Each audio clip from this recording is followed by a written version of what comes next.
just gonna, yeah.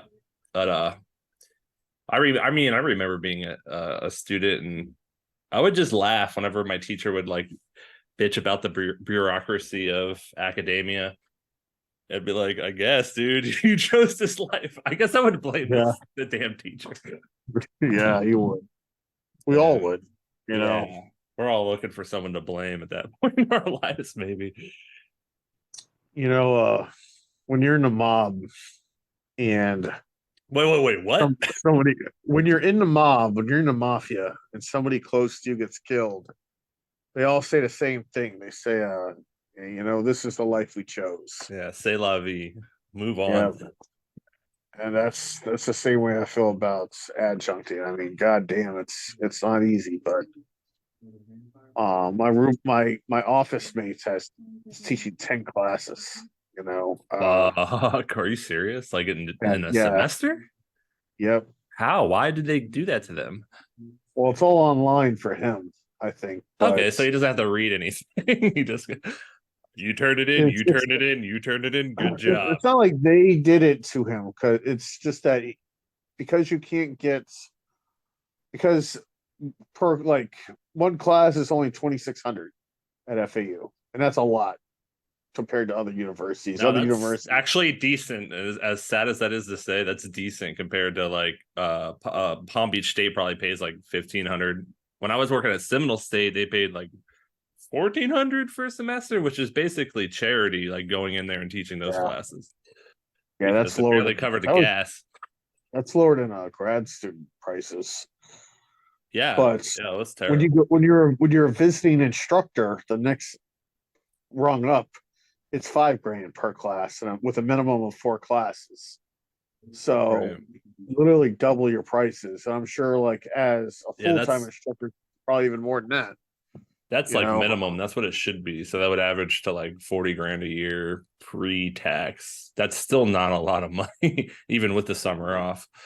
Like it's not enough, but yeah. Well, you probably it teach never her in the kind of summer is. too, and it's probably like 2 classes in the summer and Yeah. 50 grand a year. I mean, hey, you know, For it's not someone like terrible, us, but yeah, that would for work. us, it's like a fucking shit ton of money. Like, oh god damn, what am I gonna do with all this money? For Leo, Leo wouldn't take that job. If they No, offered her a job like that, she wouldn't take it. nah, She'd dude. be like, no. But anyways, Well, we I just don't. spent this whole 40 minutes just pitching about it. Yeah, we should. We should call it "Bitches on the Wall" podcast. Yeah. Bitching on the wall. Pitching on the wall. That actually sounds kind of nice. Bitching on the Pitching wall. on the wall. What does it mean? I don't fucking know. Fuck you. You figured it out, cocksucker. Hey, I think we got our Oh, first troll, by the way. do we really? Yeah, on the first video, he's like, I don't think the and Andre Du Bois his name. He's like, I don't think the S is pronounced, and I'm like, mysteries of the universe, man. I don't think anybody knows. Now I feel like you probably know this person. I don't know who random YouTubers commenting on our obscure podcast, but I think it's hilarious. Hey, thank God we finally got a fan, huh? Did you say a fan? Yeah, we finally got a fan. Yeah, dude. Dude, if we get 20 trolls, I'll be happy, man. That's all I need. I want anybody who's listening to this right now just to leave a comment below. Just kidding, don't leave it. Please don't. I can't take it. I can't take it. Yeah, John's fragile fucking ego. I know. Cave in. But if you must, you should definitely make fun of me, especially like whatever I say. That's stupid because I'll say a lot of stupid things. I'm actually drinking a beer right now. One fucking thing right, huh? By the way, Craig, I'm drinking a beer right now. It's the first time I've had a beer on the podcast. Drink 20 of them. I don't give a fuck. I'm just saying. I'm giving you in our one fan fair warning. Yeah. There's going to be a lot of racial slurs going in a little bit, but hell yeah. Yeah. That's my kind of fucking party. Can you imagine if you could just drink in front of your students? How great that class! Oh my god! I would teach for free as long as they provided the beer. Like, John, get in there. We're paying you in Bud Light. It's like, can we at least get an IPA in here? Beer. Yeah. Here's the Bud Light. Here's the dress. Now go teach. Dress. You know, Kid Rock just got caught drinking a Bud Light after he spent all that money just to shoot a bunch of Bud Light with a machine gun. Did you see that? Oh, because Bud Light supports trans people or something. Yeah. Wow, how stupid. That's such a dumb thing. Of course he's not gonna stop drinking Bud Light. It's fucking Chris Rock or Kid Rock. Kid Rock, yeah. Chris Rock has some taste. He probably drinks Manhattans or something. I don't know what he drinks. But that's yeah, he's not gonna stop drinking Bud Light just because of their political stance. Like when it comes down to it, if it's Bud Light in the fridge, it's Bud Light in the gut.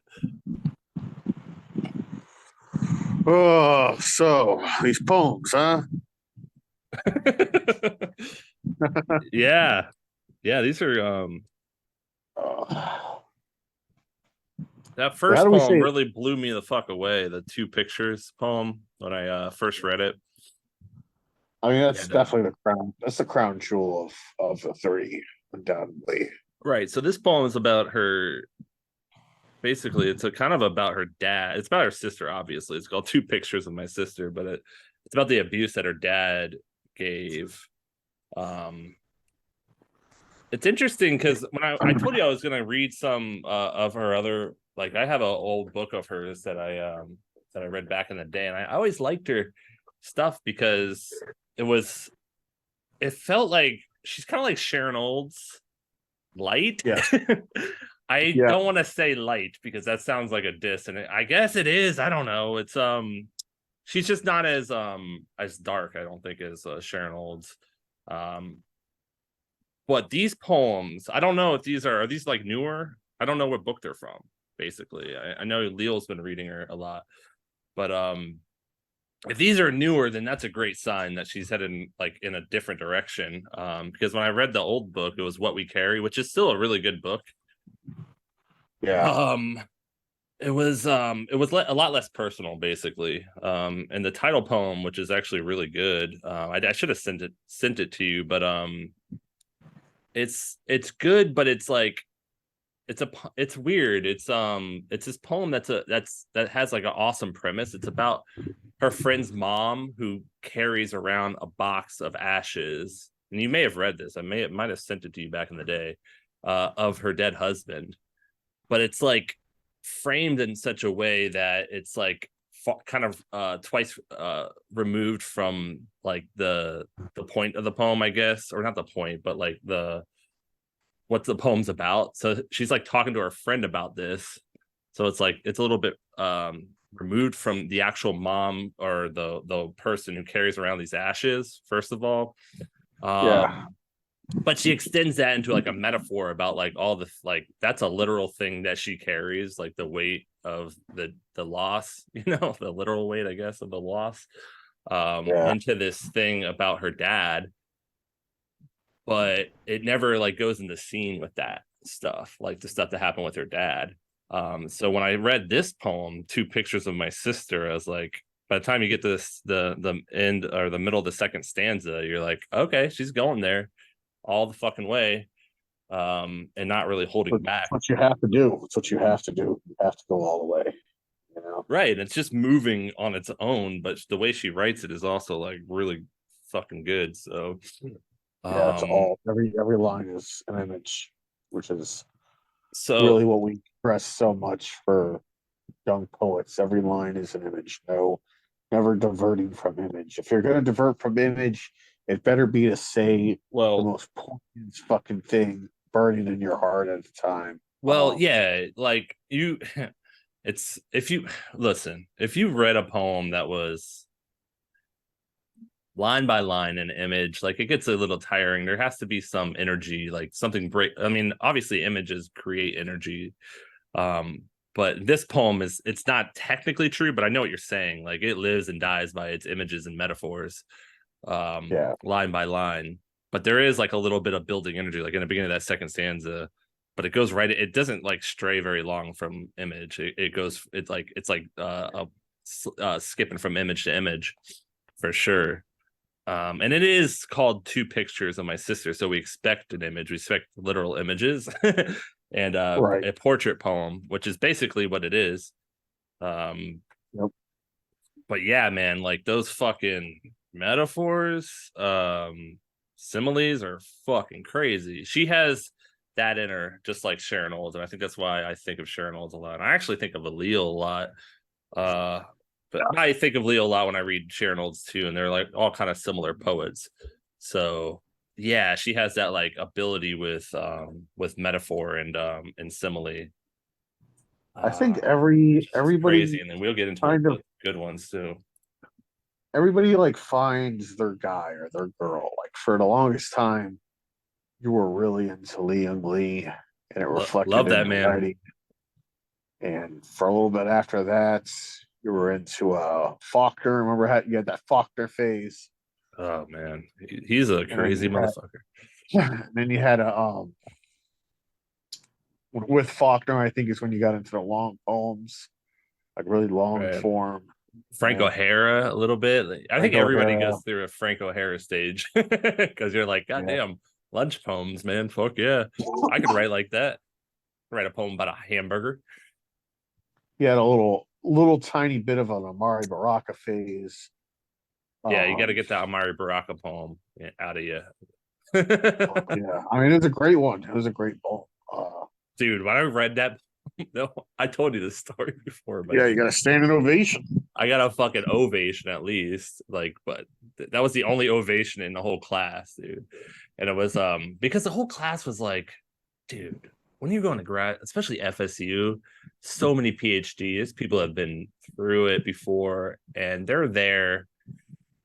Nobody's taking a lot of risks, you know. So the class you get into, and the teacher knows this. Like a teacher was David Kirby, and he probably knew it. It's like everybody's being a little safe. They don't want to do, really like fucking let one loose. It's all these poems that have Yeah, been through the fucking probably been through other workshops that are coming into this workshop, and you're like, okay. And they're not like some of them are really fucking good. But like, well, Kava had a fucking awesome poem in that. I'll have to send you this poem. I don't want to fuck up the title, but there's this awesome poem that came through that workshop. That's my favorite poem in his book. But was it the one about the motor guy on the motorcycle? nah. Remember that one? I think Zach, that was Zach Strait, I think. He was in that workshop. I'm not sure if that poem came through our workshop, but anyway, so everybody anyway that even though those poems were like they were done, you know what I mean? Like nobody's bringing Yeah, unfinished poems to this workshop. I wrote that poem, Don't Bullshit Me Poet. And it's just such an angsty little, like, especially the first draft is just like fucking. I wrote it. I was having an existential crisis. You know how grad school is, especially that was the first yeah, semester, first real semester. And I was going through the shit. And I was sitting at a Starbucks crying. I don't even know why. I was crying my eyeballs out writing this fucking just venomous poem, like vicious.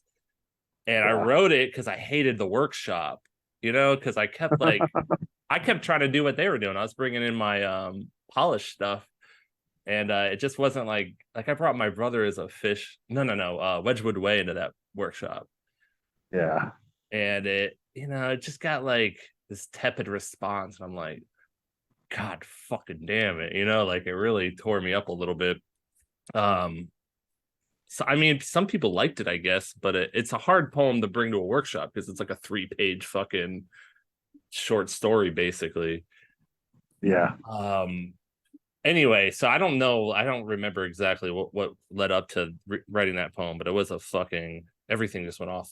I just went off basically. And so when I brought that poem into the workshop, I was just like everybody's like, God damn, this motherfucker's insane. And I was Yeah. kind of No, it's great. unloading on the workshop, but I also was unloading on myself a little bit because I was doing the same fucking thing, like I was bringing in all this polished bullshit, and not it like wasn't in the spirit of the workshop. Um. I mean, I Anyway, read it to my students every semester. No, you're doing great. I mean, it really gets to the heart of what I think. What's her name? So her name isn't Laura, it's Lux, right? I always Dorianne say this Laux. poet thing. Dory Lux. Dorianne Um, Lux. Dorianne Laux. Yeah. I think that's her problem. Um, and that's what like. So what's holding her back, in my opinion, is that she does 95% of, at least in these poems, of what Sharon Olds does. And the other 5% that Sharon Olds, Leon Lee, and Philip Levine, Joe Bolt, um, and all the greats that we love, definitely what Amari Baraka did in that poem Black Arts is they just fucking let loose sometimes, you know? Um, Right. Yeah. and I think that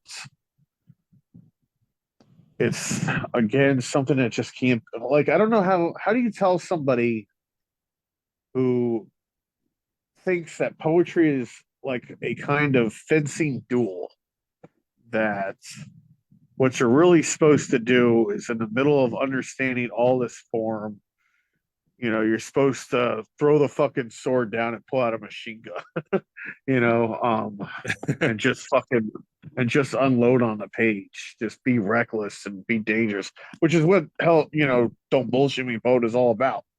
Um, is letting loose like Yeah, that. yeah, yeah. That's the exact thought. I just thought machine that was in the poem. And also That's the that's poem. in the Mari Baraka poem as well. Yep. I think I stole that. That's what kind of like gave me the I mean, for fuck's sake, he literally becomes a machine gun. he's He like "Bop, bop, literally bop, bop, goes, bop, bop." yeah, for like three And lines very in the poem. anti-Semitic, by the way, for our one listener. We know this, okay, by the way.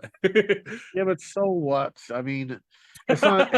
That's what they said in Nazi Germany, god damn it. Yeah, that's what Kanye West would say, Craig. It's like I know, don't be Kanye. it's Our art. podcast isn't even started yet, and we're already Yeah, we're already getting doing Kanye. ourselves. We're already getting fucking.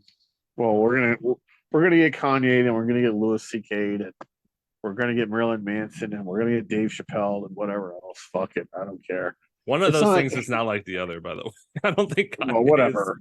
both Um, as great as of a musician as he is. But I mean, motherfucker, Kanye lets loose, when he's on a microphone. I see He your point. fucking he lets like the crazy comes through, Yeah, and you have to let that happen. You have to, because that's what's compelling is to me is the uncertainty of what the next poem is going to be. That was half the fun back in the day. We didn't know what we were going to send each other.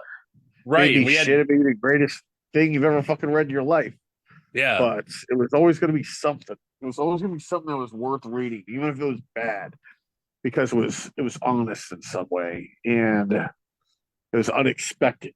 You didn't like Well, that's what the workshop didn't foster is people submitting stuff that was totally random and totally unexpected. You wrote a whole fucking poem about pine cones once. I mean, give me a break.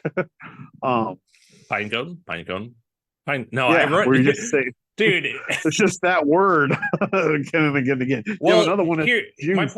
I was gonna say something in relation to like, listen, back then we had so much trust. I don't know what you'd call. I guess it was just plain blind trust that you weren't. No matter what I put, how cringy, how fucking stupid, and maybe it's good, maybe it probably isn't. You're gonna read it and you're not gonna like just completely dismiss me as a person.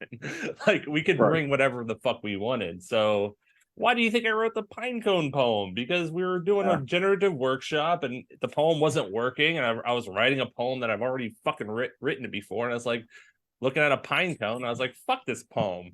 I don't give a shit. This is gonna be hilarious," you know? Yeah.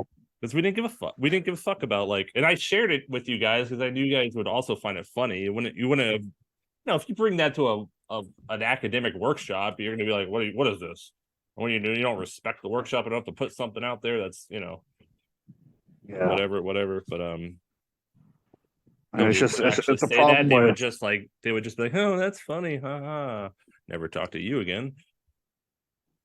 it's there's a lot of uptight pricks in this world, and unfortunately, it's not just in academia, it's not just in publishing, it's just in life in general. You have a lot of people who take what they're doing too serious, and it's unfortunate because poetry shouldn't be overly serious. Neither should any kind of writing, but especially arts in general.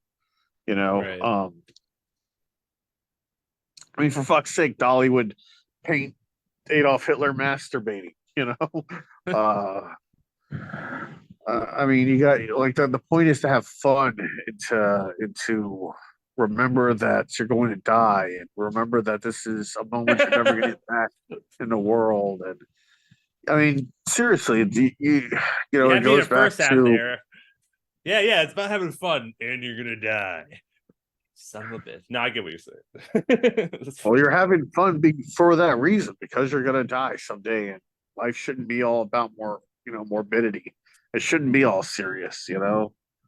Yeah, I don't know. Dolly's one of my heroes. He would go to his art shows, and because he's already rich, he would just fuck with people. He would like fill. He had his Rolls Royce, and he would fill it with broccoli, so that he walked around smelling like fucking broccoli.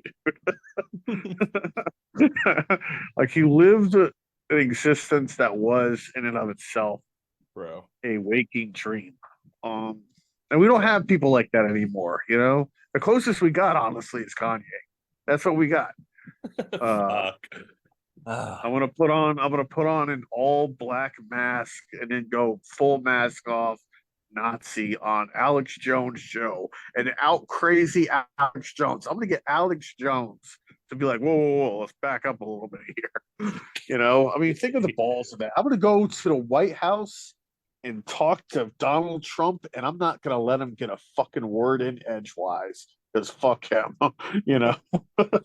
Like Yeah, it's dude. like Kanye is in and of himself an entity worth examination, whether whether people like it or not. Oh, not on this Yes, he's a goddamn troll. podcast. All right, Yes, we're he's a troll. Yes, he's an anti-Semite. Yes, his opinions on politics are all stupid and not worth considering, but he's still goddamn entertaining, you know. And there's something to be said for that. There's something to be said for that, at yes. the very least. And so I don't know. These poems are great.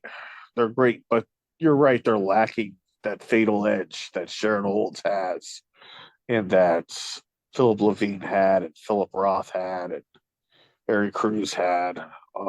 I do like all the poems, actually, all three of them, especially the one you mentioned. I mean, I feel like that one Yeah, two I could pictures. teach to my students. I mean, talk about a dramatic change in tone between stanzas. Holy fuck! Yeah, And talk dude. about coming out of left field. Like that's in this poem, she definitely did. She definitely Let started off one place and just fucking swept your legs out from yeah, underneath. let's talk about the structure. It's the simplest structure. It's like the first Yeah, poem that a lot of people like nail, I think, or at least a lot of people in our group nailed, is the two stanza shifting gears in the second stanza after setting up the premise in the first stanza. So she does this portrait of her sister in the first stanza. It's very the tone is kind of light, honestly. Like she's describing an actual picture, so it's more clinical, I guess, and exact in the way she's describing the picture of her sister um in a bathing suit as like a kid or whatever. So it's like super innocent, and then it goes, and that's a very very short stanza, and it goes right into the next one, which is a longer, more wild thing. And the first thing is the other picture is in my head, and you're like, what? Okay. yes, It's years later. It is in color. These are all just one line, period at the end. Like they're almost their own stanza, they're like declarative, simple yep, sentences. And like you talked about, like it doesn't just live and die, like it doesn't like go into like keep going with that. It goes right into an image. Blonde hair curls away from planes of her face like wood shavings. I mean, when you talk about a simile, brother, that's a great one. brother. Sorry, I'm a little drunk. That's as good as it gets. I mean, does it get much better than that?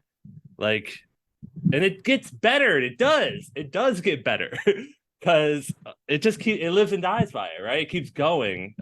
She wears a lemon yellow, and then it goes okay. She wears a lemon yellow ruffled top, a dim and cutoffs. She gets a little clinical because that's the expectation. You're like, well, after that simile, if there's another one coming up, I'll live it. I'll keep going with you here.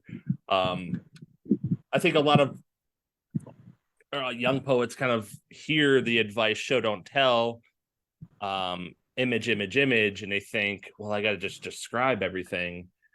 And yeah, that's part of it. You do, and she gets into that like heavy description, but then she like goes out of left field with these like similes and kind of like makes the image more dynamic. You know what I mean?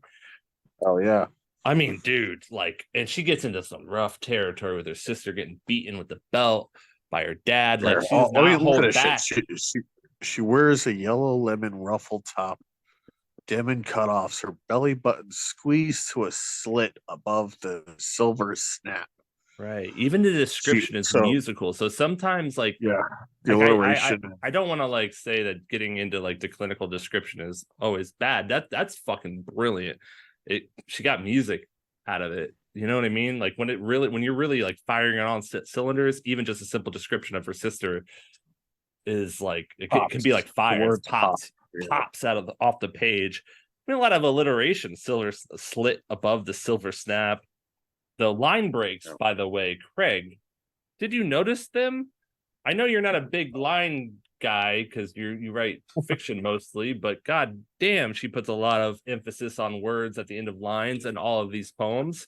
Just look at them. Denim, slit, snap, wall, face, peeled, snake, curl. That's almost a poem on its own. Like every one of those are very intentional. Um, if you want to learn how to do line breaks, look at her. They're almost too perfect. Do you know what I mean? Like they're almost too good because I said the word intentional. You don't want to tip your hat too much, but they're a bit intentional. They're still really fucking good. And this poem is just on firing on all cylinders, so you're not really thinking about that much. But they're really fucking good. A lot of control over the lines. She stands against the hallway wall while Dad shakes his belt in her face. A strip of skin has been peeled from her bare shoulder. There are snake lines across her thighs, a perfect curl around her long neck. She looks through him as if she could see behind his head. She dares him. Go on, hit me again. Yeah. Let's pause there. She looks through him as if she could see behind his head. So talk about image every line. It's just description, image, everything. And then she does that like character action. She looks Character through him. Specific action. Yeah, as if she could see behind his head, which is so we all with that line know this girl. We all know this girl. This is a girl who's filled with righteous indignation at a male oppressor that totally outmatches her, but she has completely lost all fear of him. Vindicated, if with nothing else, than her own sureness that she's right. It's gorgeous. And the one line of dialogue, "Go on, hit me again." Cements like it. Cements that sentiment. And it also like you. I don't know. For me, like I tense up because I know something's gonna happen after that. I know so he's either gonna cower or he's not, and either action is cowardly, to hit her or to not to hit her, or not to hit her. And I think he chooses the more cowardly of the two. He lets the folded strap unravel to the floor, holds it by its tail, bells the buckle off her cheekbone. Like only a poet, in my view, would say he hit her with the buckled end like that. Right. A very poetic way of saying and you think that's poetic. The next couple lines, the next couple lines are the one that like or cry or even wince as the welt blooms on her temple like a flower opening, frame by frame in a nature film. It lowers her eyelid, with its violet petals as he walks away. Only her eyes move like the eyes of a portrait that follows you. We could stop right there. Just keep fucking reading. I don't give a shit. I was gonna say that the welt blooms on her temple like a flower opening frame by frame in a nature film is like one of the best similes I ever fucking read. When I first read that poem, you just saw it perfectly. And you know why you saw it perfectly? Because of all that description, which is fire too, by the way. But it like just it's like, it's like it's kind of like a baseball player who's at bat and they just keep hitting that foul ball, and you're like, God damn, he's got power. It's got hit like it's 3 balls, right? And then bam, home run.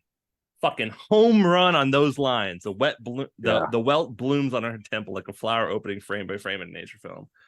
And it just seems like, oh, that's easy, everybody, it's kind of like a cliche image. No, it's not for a poem. Like that. Dude, I would slap anybody in the fucking face if they said that about this poem. I would I'm glad we're not sitting next to each other right now. Hey, by the way, we're gonna have to like take a quick break, real quick. I know it's getting we got a lot of energy going, but this fucking Zoom is about to kick us off. Of course, we're just getting fired up. So of course, all right, now it'll be fun. It'll be a couple minutes, and we'll be right back after this non-existent commercial break. All right, buddy. All right. I'll sit. Yeah. Be right back.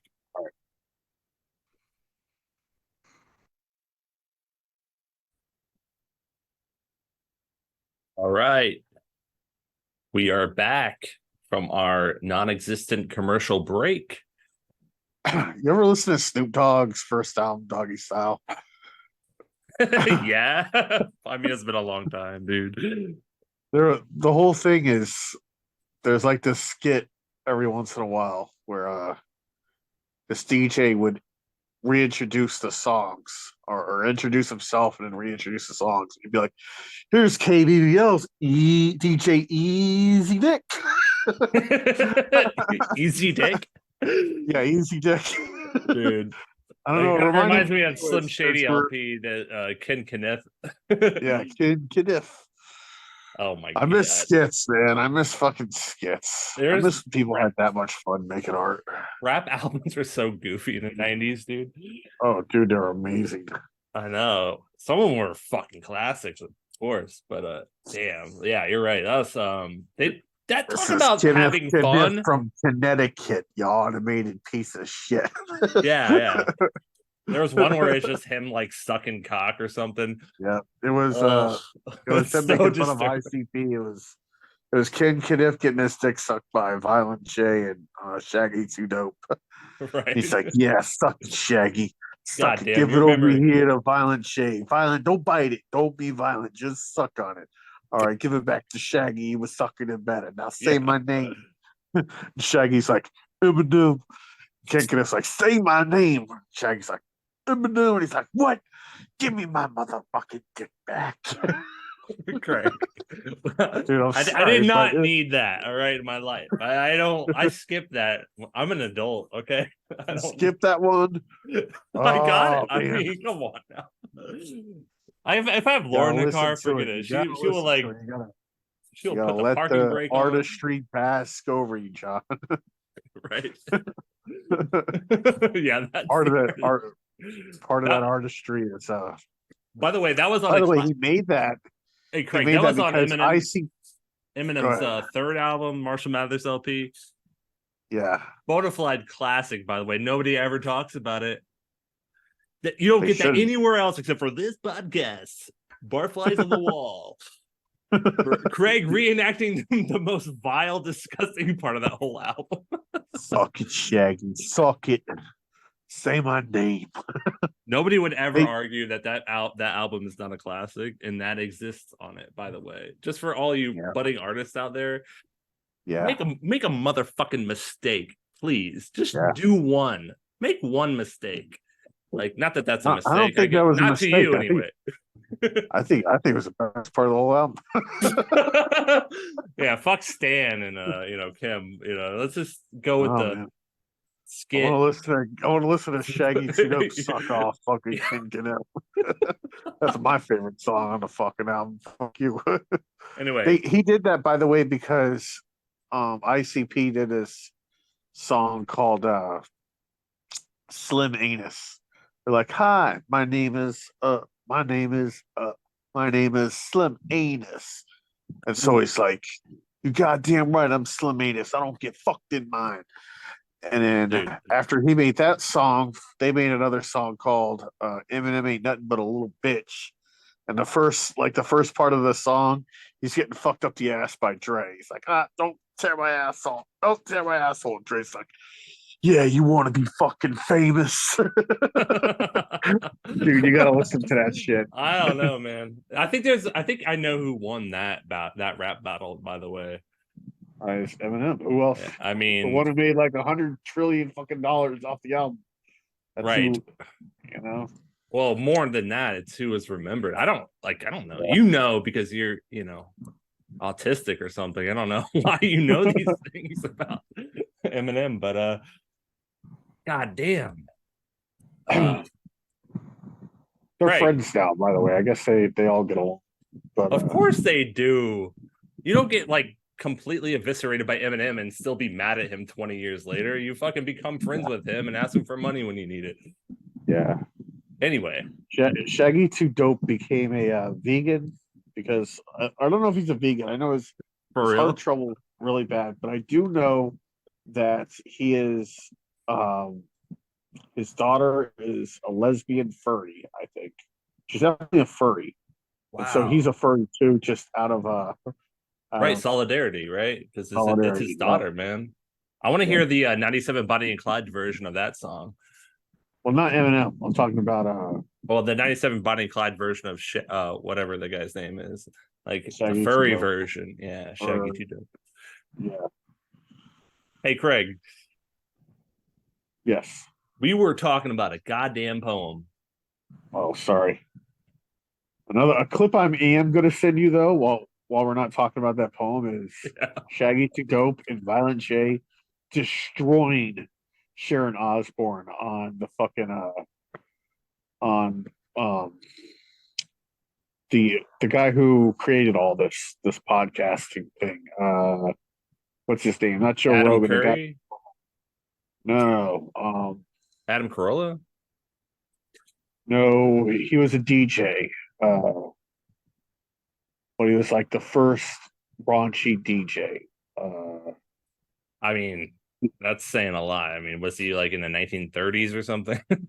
No, oh my god, I'm such a fucking retard.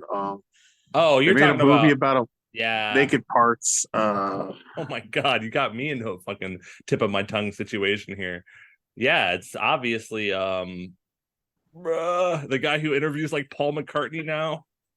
Yes. He got real soft in his old age. Now he also has like $100 million fucking dollars. Craig, DJ. please stop. Oh, why can I not remember? Our one listener is like, "You fucking idiots! It's obviously."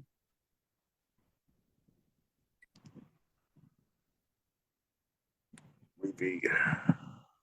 Yes, I am stupid. Who did your dad's Private girlfriend? Parts? Howard Stern. Howard Stern. God damn, fucking dumb. Fuck me. Yeah. Well, me Fuck too. me man. up my stupid ass. I'm right there with you.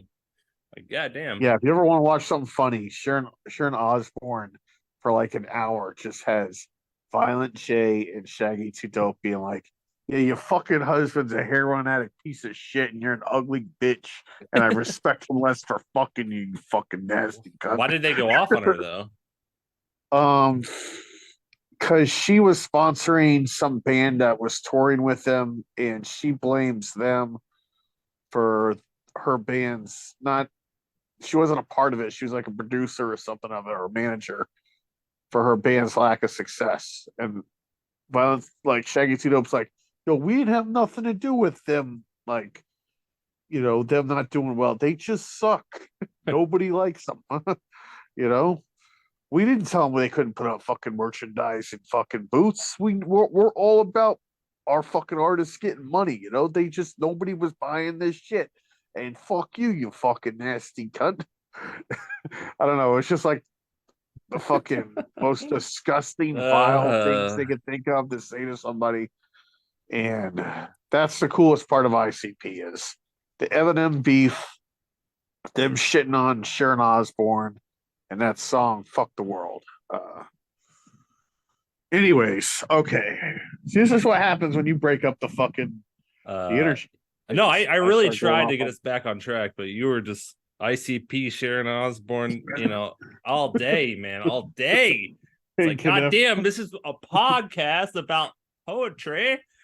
DJ Easy Dick off of Snoop Dogg's album. Hey, you know what? Every once in a while, we're gonna break off and go into celebrity and rap. Listen Fucking. here. No, not on my I tell my students podcast. the This is same way. my goddamn podcast. We're going to talk about poetry. My brother died. No, I'm just kidding. All right, all right, all right. Let's reel it in, John. I'm looking over at All Laura. right. She's cutting a watermelon, picking the seeds out with her hand and just shaking her head. Like, what the Yeah, fuck? Are you going to put this on the internet? doing? Yes. She's like, All right. dude, you didn't have a career. You definitely don't now. Yeah, fair enough. Anyway, Craig, poetry. Yeah, let's finish this poem. We were talking about We're on that goddamn two pictures of my beautiful sisters.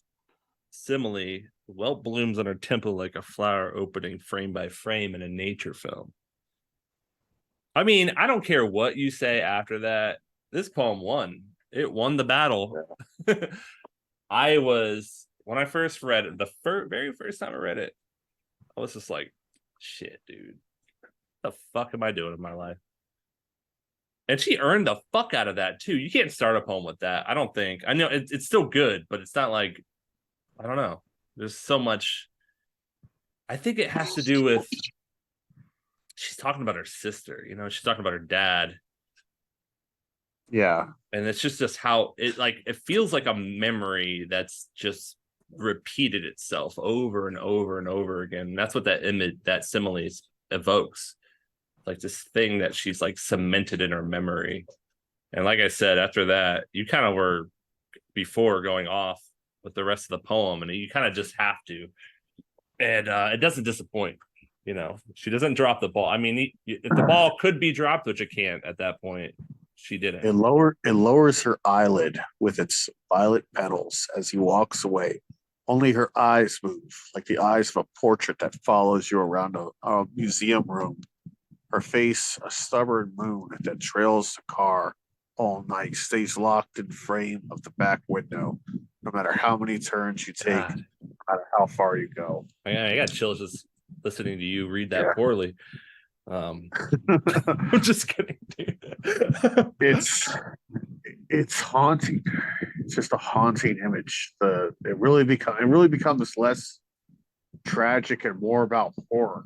Just the horror of that moment. Yeah, it really is. It goes on. It really is a horrible like image at the end. The moon following you, like everybody knows that. Like you don't think of it as horrifying, but when in that regard, like as a memory, I mean, crazy. Just that's what memories do, though. The ones that we fucking can't stand, don't they? If follow us around, you have to write about them to get rid of them. Yeah, I don't even know if that helps. Well, let's talk about why she wrote this. I mean, listen, if the nature film simile was a home run, that was a motherfucking slam dunk. The moon following the back of the car. I thought it when I came back to it for our talk here, I was like reading the epigraph, and I'm like, I don't know, what do you make of that? Like, here's the epigraph. If an ordinary person is silent, this may be a tactical maneuver. If a writer is silent, he is lying. I just read that for it. Yeah, I think that's her answer to anyone who's like, "Why did you write this poem?" Right. And it's sad in a way that she has to say that, but it's the same critique. It's trying to edge off the critique that Sharon Olds got throughout her career. Why are you writing these poems about these people? Same thing, by the way, Eminem heard throughout, especially after that album. Uh, why are you telling these stories about these people? Right. Why are you being so personal? Why are you telling so much truth? Why can't you just make art that isn't reflective of life? And I don't know. I think Or art that that's reflective of life in a less positive personal, thing. gross way, like. But I mean, the answer is because we're not fucking those people. Wherever those people are, it's not us. Bill Hicks had to hear the same thing. George Carlin had to hear the same thing. Um, Stephen King. I mean, these people, they could only make arts that was shocking and offensive and deeply personal. They couldn't, like, I mean, to ask them not to do it is like asking John and not be John. And by the way, the poem answers itself. The poem answers that question, I think. Like, the reason I write about these things is because I'm haunted by these memories. The second picture is one I have in my head. All the All time. right. It's the one I can't escape. It's the one I'm Yeah. thinking about I no matter I what. The look at first this picture I picture could of put away. her. I look at this picture of her pretending to be Marilyn Monroe, and I know what was going on in her life. And what was going on in her life is nothing like that picture. Yeah, she was just a You kid know, living her life. Yeah, a normal kid. so that could be a challenge for you. And that could be a writing prompt. Like, in one stanza, deliver to me the picture, and in the next stanza, deliver to me the memory that the picture triggers in you when you look at it. Right. And which, by the way, is it's kind of like a beginning writing prompt for me, is Yeah. describe to me two photographs, and um and talk to me about how, like, everything surrounding the photograph. Don't show me any photographs in your essay, which, by the way, all, like, 2 out of every 20 of my students always fuck up. They always show me the photographs, but whatever. Right. Describe the photographs and talk to me about what's around them. It's Yeah, really the same prompt here. Gibson from Palm Beach State, he wrote tons of ekphrastic poems, right? Because he Yes. loved going to famous museums, the Louvre, and all these museums in Europe, and he loved writing about art. But what you notice, he doesn't try to describe it, because it's a fool's errand to try to describe art is kind of foolish, because anybody could look up the picture and it would pale in comparison. But even a Right. photograph, like, to describe it in words is pretty stupid, because it's a photograph just so much more efficient. So think about how she structured this poem. The first stanza is kind of like a word for word description of this photograph, but the meat of it is the turn into, like, the trigger, like what you said, like what it really makes her think of. And that's what Gibson always did in his ekphrastic poems, which was great, was like moving away from it, like give a little bit of the photograph and then just move away from it, because that's how the mind works. Usually when you look at a picture or a painting or whatever, it triggers an emotion maybe, or you start thinking about something else. That's exactly how this is structured. And of course, like an 1101, 1102 student's just going to be like, well, I could describe the photograph, and that's the easy thing to do, to ignore how it makes you feel, and to ignore the images in your head that it conjures, um, and just get the job done, like, think of writing like as a math problem. But no, she doesn't do that. Obviously, she doesn't do that here, because it's Dorianne Laux. Well, what she does right is she picks something that was deeply personal to her. At least that's what I view as right. I think that the best writing always happens when people are talking about secrets. things that they hold back, things that are deeply personal, things that they wouldn't normally talk about or give away. They Right. write about. That's what's interesting to me as a reader. I'm looking for, the secrets of how you view the world, the secrets of what went on behind the scenes, the Right. secrets of um, how you really feel about Right. your girlfriend, The your basic fiance, your secret boyfriend, of or whatever. the basic secret of human loneliness is that we don't really know what's going on in anybody's head at any given time. That's why people go to poetry, because you get that rendered on page when it's Yeah, done well. At its core, every poem is a secret.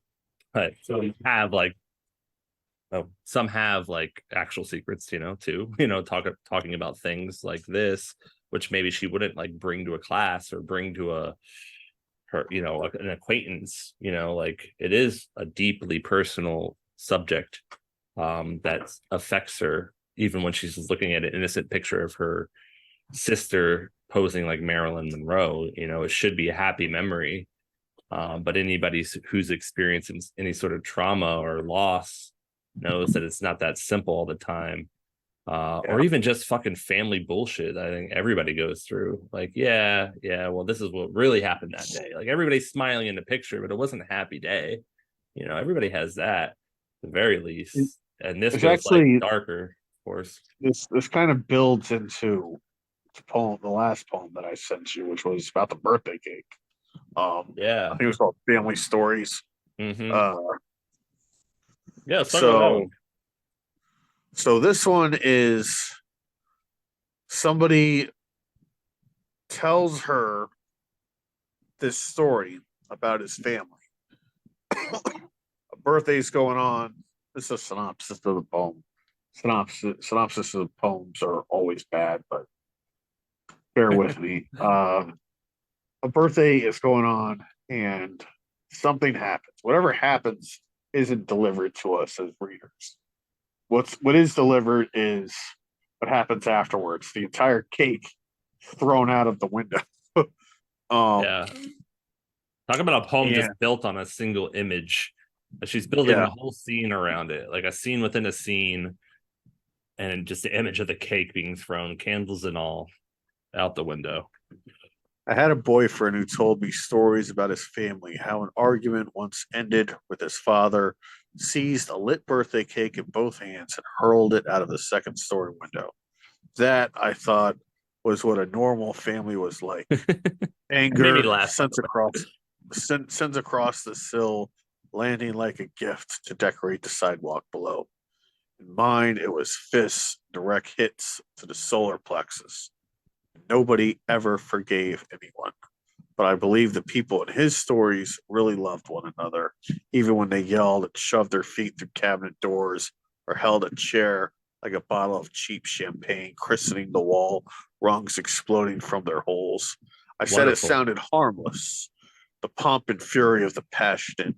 He said it was a curse being born Italian and Catholic. And when he looked from that window, what he saw was the moment rudely crushed, but all I could see was a gorgeous 3-layer cake gliding like a battered ship down the sidewalk, the smoking candles broken, sunk deep in the icing, a few still burning. Um, Yeah. Wonderful. Wonderful. Beautiful. so the whole thing feels natural. The whole thing feels like it's revealing itself to her as she's revealing it to you. Um, every sentence No, builds no. into the next one. Everything. Yeah. I can't stress enough just how natural the poem feels and how When, effortless it when you feels. when you say natural, it makes me want think about the old frosting. No surprise for the writer, no surprise for the reader. Like that's the thing that you could fuck up so bad when you overwrite something, like, and revise it over and over again, because eventually the secret's out and you're writing it dead, like you're not like Yeah, bringing anything new to it. And that's this poem like shows that so like, well, it's natural. That's the way to put it. When you say natural, it's like it doesn't feel like it was fucked with, even if it had been. Like some people are really good at faking it, but And she but we definitely don't know. revised, like the way she writes. I mean, like just look at the line breaks. That's a dead giveaway that she's thinking about her poems like more than just one Yeah, draft. But yeah, it's definitely. I very much doubt it just naturally comes out like that.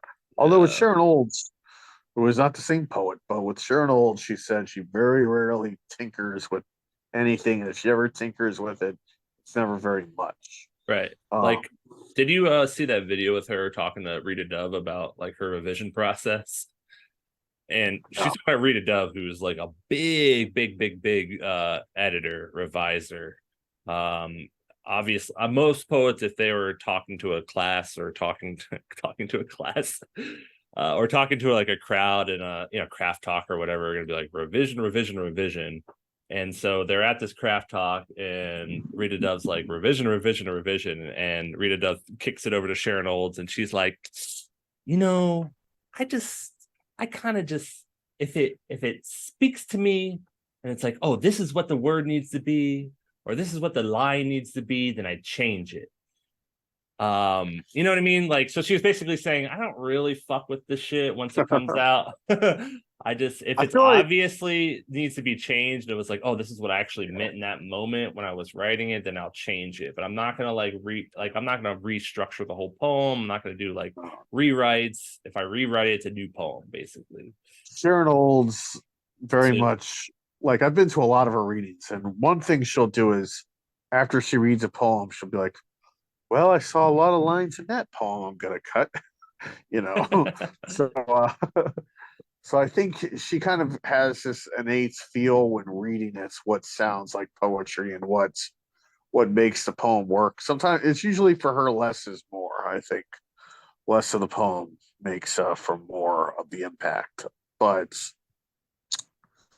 yeah, very little like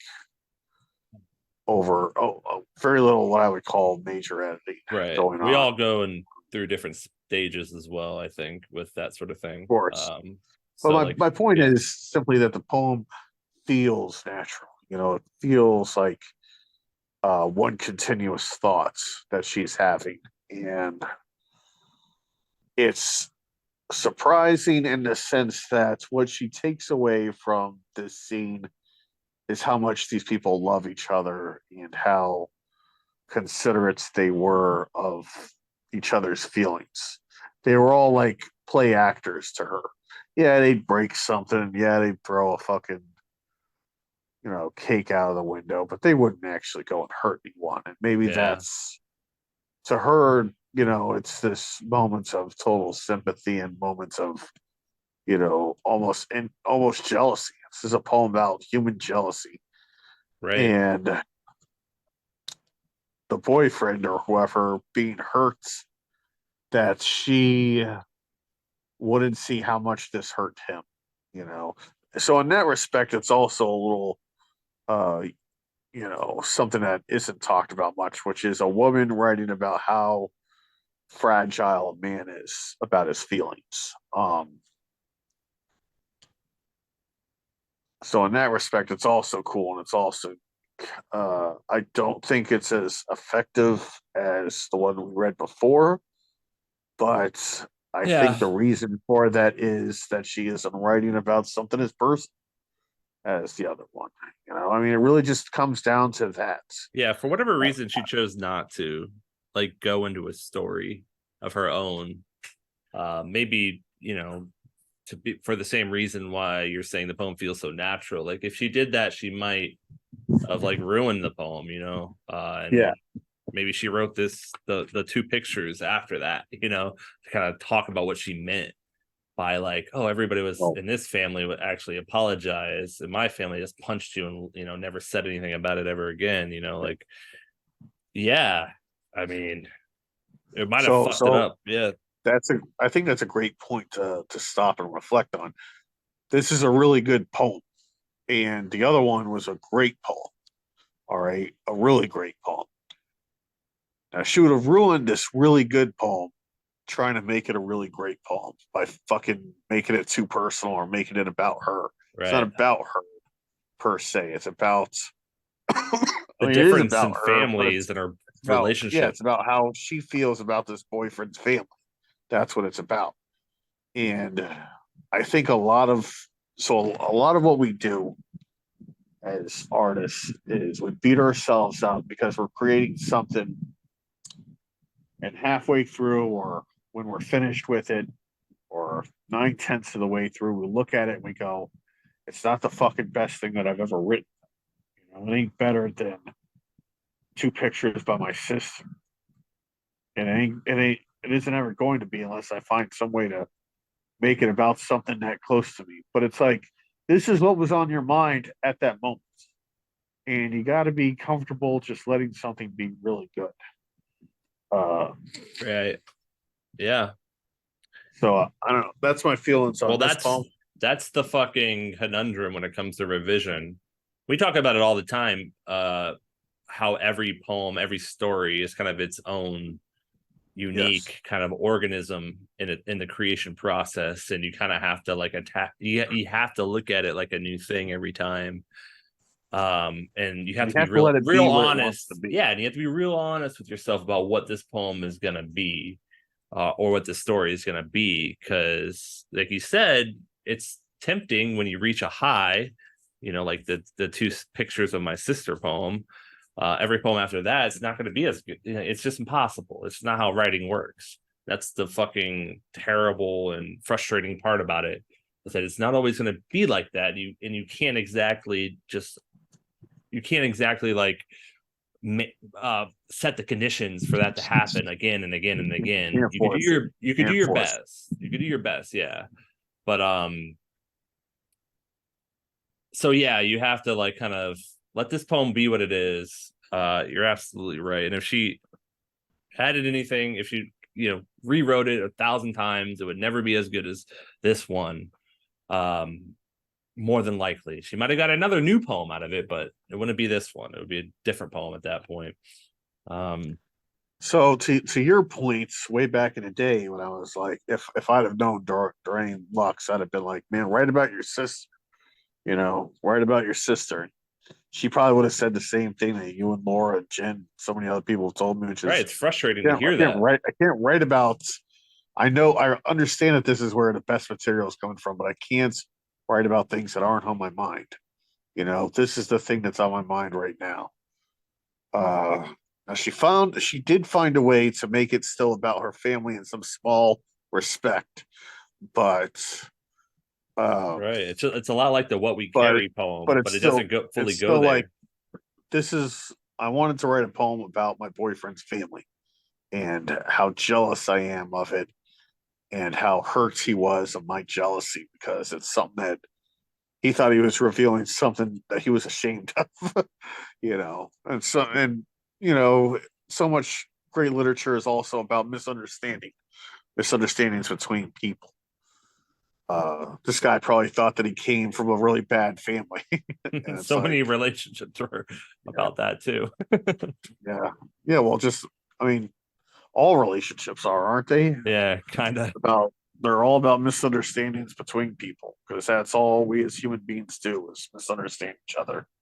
But that's the point of literature, is to try and understand each other better. So the final poem. Fuck yeah. I know we don't have a shit ton of time. Sorry, I didn't mean to cut you off, but like this damn fucking Zoom is 8 minutes. We got 8 minutes left. I don't know if. Yeah, we can wrap it up in 8 minutes. I love this poem. This is called The Lovers. I'm not gonna read it, but please don't. Please don't. I'll save you from that. She's about to come. This time they are sitting up.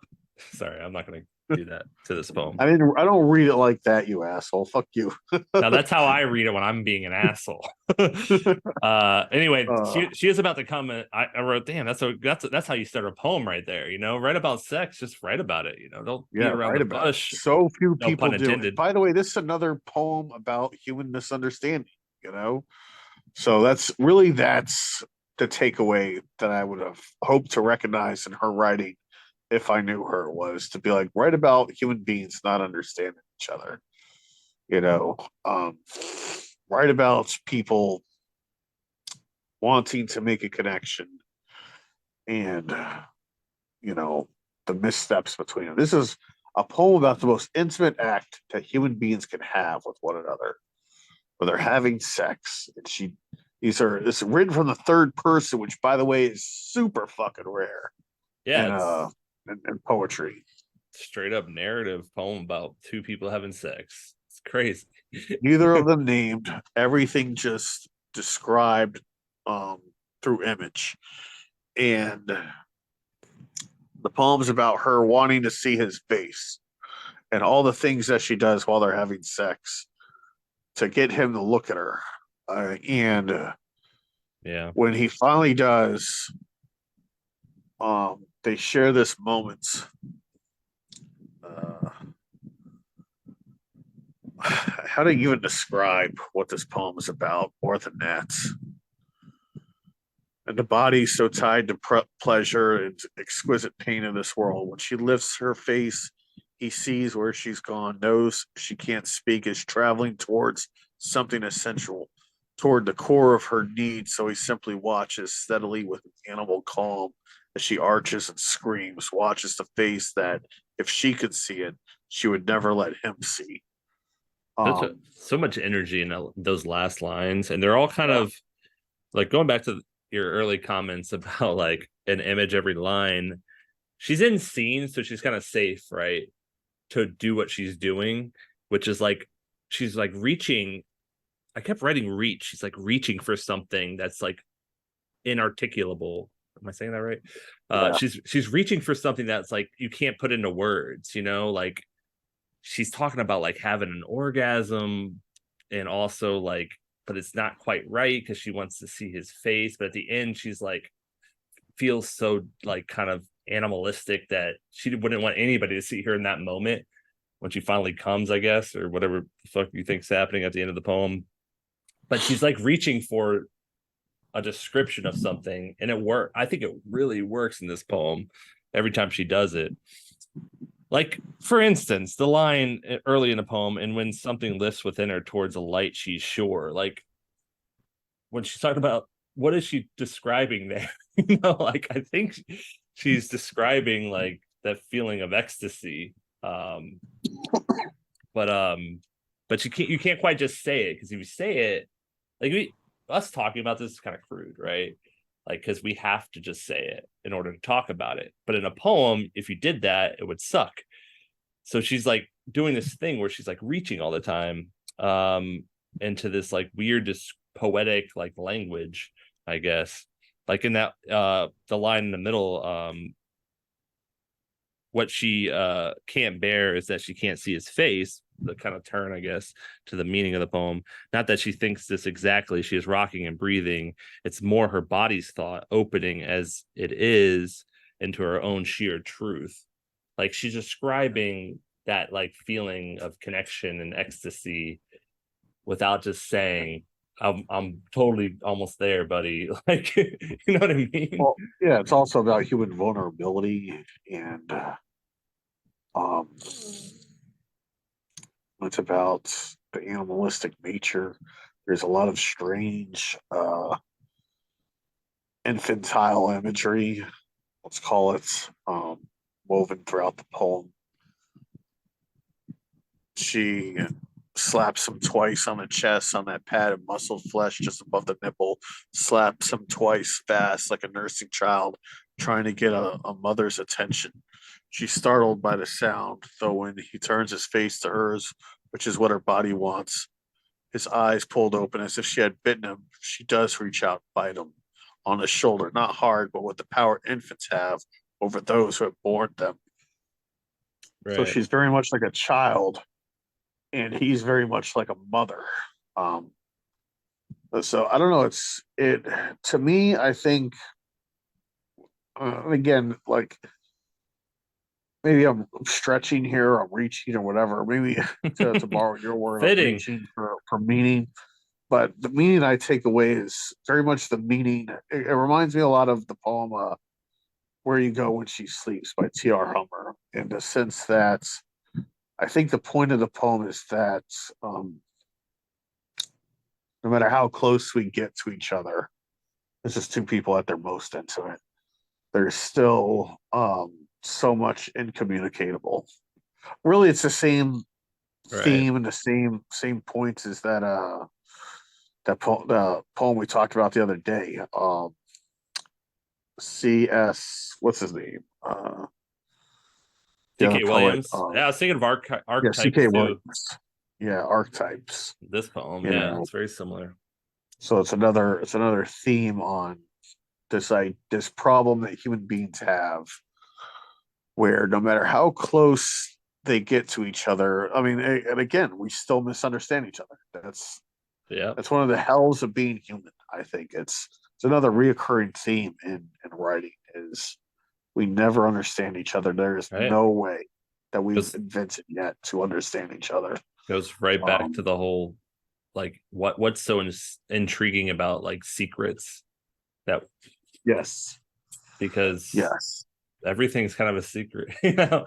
Some are more intriguing than others. Like I don't really give a fuck what you want for lunch. You don't have to tell me that, you know. But like what happened to you and your dad when you were a kid, I mean that's intriguing. yeah, Like you get your sister got beaten up. What do you mean? That's horrible. I mean, that's just you. How do you stop listening to somebody when they start talking to you about that? We're about to get yeah. cut And off, you, by the way, buddy.